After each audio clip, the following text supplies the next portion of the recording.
जय हिंद साथियों और राधे राधे। स्वागत है आप सभी का आपके चैनल सरकारी रोजगार विद स्टडी जीके के साथ।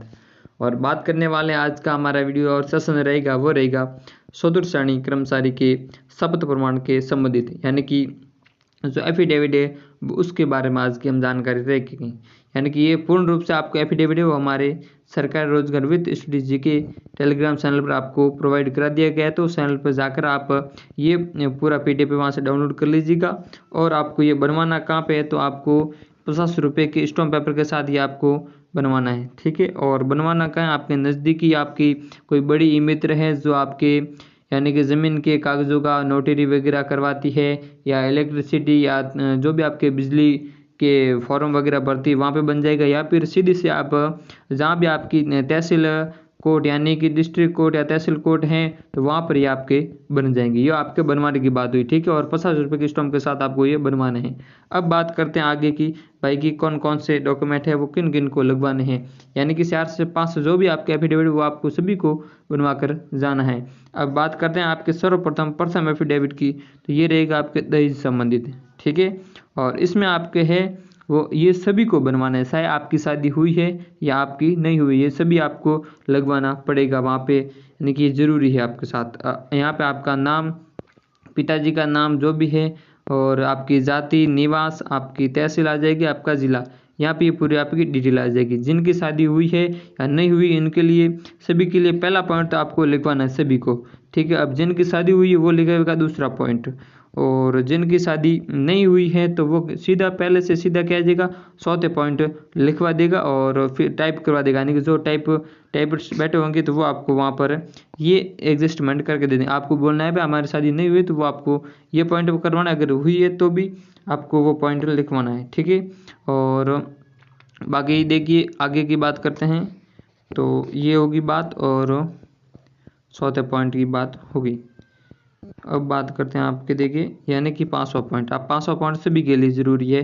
और जैसे आप 500 पॉइंट आपको टाइप करवाना है, बाद में यहाँ आप बात करेंगे आपके वो करेंगे किसकी, यानी कि आपके सिग्नेचर की। यहाँ पे आपके सिग्नेचर, यहाँ भी आपके सिग्नेचर हो जाएंगे, और यहाँ पे आपकी क्या लगेगी नोटरी लग जाएगी, ठीक है। दोनों जगह नोटरी लग जाएगी। नोटरी आपको या तहसील डिस्ट्रिक्ट में जहाँ बनवाते वहीं पे आपकी नोटरी है वो संपन्न हो जाएगी। ये आपके सभी के लिए इंपॉर्टेंट था शपथ पत्र यानी कि एफिडेविट। अब नेक्स्ट एफिडेविट की आपके बात करते हैं भाई।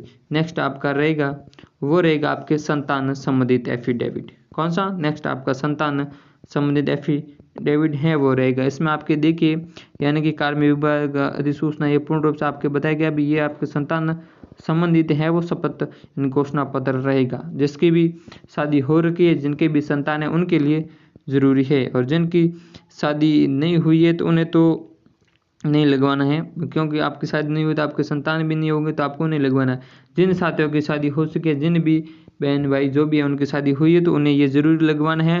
और आपके यहाँ पे आपका नाम जो भी आपकी यानी कि यहाँ पे देखिए उससे सबसे पहले आपको वो पहला पॉइंट लगवाना भी, हाँ मैं कर्मचारी चयन बोर्ड के लिए मेरा इसमें चतुर्थ श्रेणी में सिलेक्शन हो चुका है तो मैं डीवी के लिए अपने डॉक्यूमेंट तैयार करवा रहा हूँ। तो वहाँ पे आप जब भी जिस भी टाइप के साथ वहाँ पे ये आप देंगे तो वो आपको पूर्ण रूप से ये सही तरीके से आपको यानी कि तैयार करके प्रिंटर करके आपको 50 रुपये के स्टॉम्प के साथ आपको तैयार करके दे देगा। आपका आधार कार्ड की फ़ोटो कॉपी लग जाएगी, फिर आपके ये पूरा भर के आपको दे दिया जाएगा। फिर आपके लगेंगे क्या लगेंगे सिग्नेचर, और फिर आपकी नोटरी हो जाएगी। अब इसमें आगे बात करते हैं भाई आपके कभी क्या क्या प्रोसेस होगी। तो इसमें आपके देखिए अगर दिनांक 31/5/2002 तक मेरे बच्चों और पुत्र की संख्या अगर जिनके भी 2002 से पहले एक या यानी कि 3 बच्चे हैं और आपने अगर मेंशन 3 किया तो उनके थोड़ी दिक्कत होगी। जिनके भी 2002 से पहले अगर एक पुत्र है तो वहाँ पे आपको अपना पुत्र का नाम, पुत्र पुत्री का जन्म दिनांक लिखनी है। अगर 2 है तो भी यहाँ पे आपको मेंशन करना है। लेकिन अगर मान लीजिए किसी के पहले एक पुत्र था और बाद में जुड़वा हो गए तो उसके 2 ही माने जाएंगे। लेकिन अगर किसी के पहले 2 जुड़वा हो गए और बाद में 1 हो गया तो उसके वो 3 माने जाएंगे, ये ठीक है। और नेक्स्ट पॉइंट की बात करते हैं भाई। नेक्स्ट पॉइंट आपके सामने रहेगा वो रहेगा आपका यानी कि दिनांक 1 जून 2002 को एवं इससे पश्चात मेरे बच्चों की संख्या में वृद्धि नहीं हुई है तो आपको ये पॉइंट लिखवाना है। अगर वृद्धि हुई है या नहीं हुई तो आपको ये पॉइंट लिखवाना है। और फिर बात करते हैं आगे, तो आपके सामने बात करेंगे भी तीसरा पॉइंट रहेगा। इसमें दिनांक 1 जून 2000 अथवा इसके पश्चात मेरे बच्चों की संख्या में वृद्धि हुई है। अगर वृद्धि हुई है तो आपको तीसरा पॉइंट लगवाना, अगर नहीं हुई तो आपको दूसरा पॉइंट लगवाना। इसमें आपके तिथि, जन्म तिथि और नाम वगैरह आ जाएगा। फिर आपके यहाँ पे हस्ताक्षर आ जाएंगे, फिर आपकी नोटरी यहाँ पे हो जाएगी। ओके, एंड अगला शपथ पत्र आपके साथ बात करते हैं भाई। अगले शपथ पत्र वो आपके साथ, यानी कि अगर आप देखेंगे यहाँ पे तो इसमें आपके लिखा गया, क्या लिखा गया भाई, 10 रुपये का।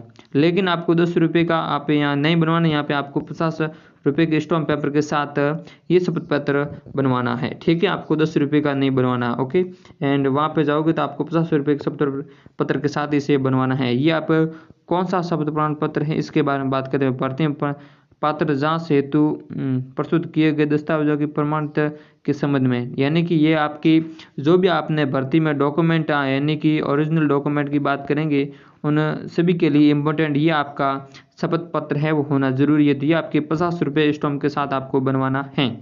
ठीक है, इसमें आपके देखिए फॉर्मेट देखते हैं इसका, तो इसमें आपका नाम आ जाएगा, यानी कि आपका नाम आ जाएगा। फिर आपके पिता पुत्र जिसका नाम है, फिर अभ्यर्थी के पिता का नाम और शपथ पूर्ण घोषणा करता हूँ, ये भी आ जाएगा। फिर आगे की बात करते हैं तो वो यानी कि पूर्ण रूप से आपको ये तैयार करके लेके जाना है। फिर आपके कर्मचारी चयन बोर्ड द्वारा, यानी कि जिस भर्ती में आपके समझ 4th ग्रेड की भर्ती है आपको, तो उसमें आपका भर्ती का नाम आ जाएगा। ठीक है, फिर आपके यानी कि भर्ती में जो भी आपके एप्लीकेशन आईडी नंबर थे वो आ जाएंगे, आपके रोल नंबर वो भी आ जाएंगे, क्रमांक वो भी इसमें ऐड हो जाएंगे। फिर क्या करना है आपको, तीसरा पॉइंट आपको सिलेक्ट करना है। और तीसरा पॉइंट कौन सा, ये रहेगा आपका तीसरा पॉइंट, यानी कि पात्र जांच से दस्तावेज सत्यापन ऑनलाइन आवेदन में अपलोड किए गए सभी मूल दस्तावेज वैध एवं तिथि मान्य एवं कोड, यानी कि ये पॉइंट आपको मेंशन करना है। वहाँ पर जो भी टाइपिस्ट आपकी टाइपिस्ट के उनके साथ ये सजेस्ट करिए आपको मेंशन करवाना है। फिर आपको क्या करना है, 4था पॉइंट भी आपको वहाँ पे मेंशन करवा लेना है। ठीक है, और फिर आपके हस्ताक्षर हो जाएंगे। और अगली बात करते हैं तो यहाँ पे भी, यानी कि इसमें हस्ताक्षर, फिर हस्ताक्षर और यहाँ पे आपकी नोटरी लग जाएगी, ये मेंशन भी वहाँ पे हो जाएगा। यानी कि जो भी आपके टाइपिस्ट करेगा उसके साथ ही सजा करते वो आपके यहाँ पे पूर्ण रूप से आपको बनाकर फॉर्मेट में कर देगा।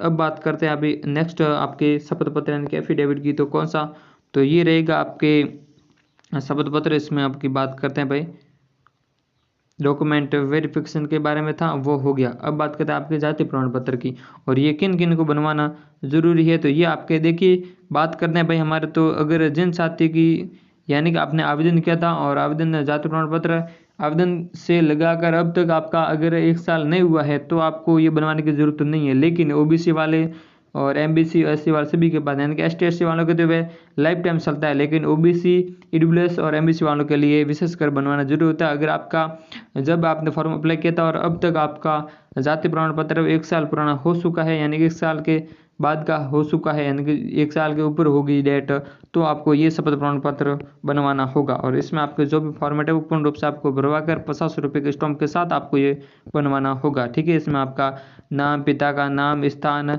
जाति आपके जो भी है वो आ जाएगा। ओबीसी से हैं तो ओबीसी से, एसटी एससी आपकी जो भी अति पिछड़ा है, पिछड़ा वर्ग से आते हैं, कमजोर आर्थिक, सब जिस भी आप वर्ग से आते हैं वो आपको मेंशन करना है। और फिर आपको ये शपथ पत्र आपको तैयार करवाना है। अगली पॉइंट इसमें बात करते हैं आपके कौन सा, तो इसमें आपके देखिए सेकंड पॉइंट, अगर पिछड़ा वर्ग नॉन क्रिमिनल है या क्रिमिनल आते हैं तो भी आपको वहाँ पर क्रिमिनल और नॉन क्रिमिनल वो मेंशन करवाना है। फिर आपका अगर मेरा पुराना जाति प्रमाण आर्थिक रूप से कमजोर वर्ग प्रमाण पत्र, जो भी आपको पुराने जाति प्रमाण में दिनांक थी वो आपको मेंशन करनी है।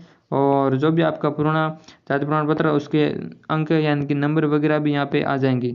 ठीक है, और आगे की बात करते हैं इसमें आपके, तो जिसका भी जाति प्रमाण उसके यहाँ पे साइन और बाकी नीचे आपके साइन आ जाएंगे, फिर नोटरी लग जाएगी। ओके, ये था आपके जाति प्रमाण के बारे में आपका एफिडेविट। ये मोस्ट इम्पोर्टेंट रहता है हमारे ओबीसी, ईडब्ल्यूएस और एमबीसी के लिए जरूरी है।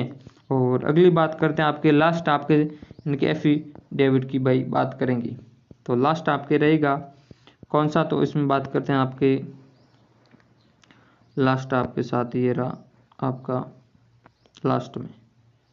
अब इसमें आपका ये है, जब आपने परीक्षा दी थी तो उस समय आपको एक यानी कि नीचे के यानी कि आपके ओमार शीट में आपके शपथ प्रमाण भरवाया गया था, यानी कि आपकी जो हैंड राइटिंग है उसके संबंधी में आपके नमूना प्रस्तुत करवाया गया था, इनका आप जो नमूना लिया गया था उसी के संबंध में ये आपका रहेगा एफिडेविट। लेकिन इसमें आपको नहीं तो कोई स्टॉम्प लगवाना है और नहीं आपकी नोटरी होगी, केवल आपको इसकी प्रिंट निकलवानी है। और क्या करना है ये आपको वहाँ पर भरकर जब आप डीवी के लिए जाएंगे, यानी कि आप डीवी करवाने जाएंगे तो वहाँ पर आपको ये लेके जाना है। इसकी तो आपकी 2 प्रिंटेड निकलवा लेनी है, ठीक है। और इसमें आपकी स्टार्टिंग में देखिए यहाँ पे आप बात करते हैं आपके, तो जिस भर्ती में आपने आवेदन किया था उसमें आपका भर्ती का नाम आ जाएगा, और बाद में जिस भी अभ्यर्थी का, तो अभ्यर्थी का नाम, पिता का नाम या जो भी है उसका आप पिताजी का नाम आ जाएगा, ठीक है, पुत्र पत्नी, और फिर आपके रोल नंबर आ जाएंगे, और फिर आपके क्रमांक आ जाएंगे,